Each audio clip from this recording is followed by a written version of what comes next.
Hi all, I'm Jeanette Keynes from Jewelry Arts Inc. In this video, I'm going to show you the most important step when you're making your gorgeous hollow bead forms with my Kui Puabi die formers. They're available right now on my website, jewelryartstools.com. So this next step is probably the simplest and the fastest, but the most important. So we just tapped it, right? Now what's going to start to happen is you're going to start to get ripples in the sheet sticking out. And depending on what shape you're doing, like some of them ripple more, some of them ripple less, but they'll all start to do that, okay? You're going to take a pair of parallel pliers, like so. Although honestly, you could use any pliers that are flat on the inside. The parallel are just nice because they cover a lot of ground. And I'm going to take it, and I'm going to do this, and I'm going to go.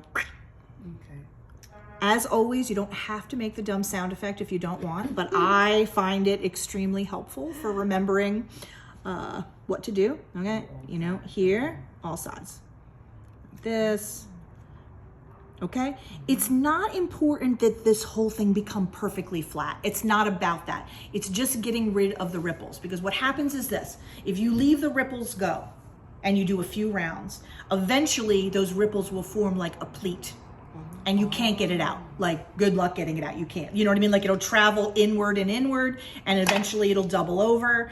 And believe me, I know. Alexis and I did lots of experiments on this, and we had a lot of trouble with it until finally I was like, oh, well, we can just do this, and it's not. Sometimes you make more complicated solutions that are really necessary, and this was one of those occasions when we finally, so that's all you do. Literally, squish, that's it.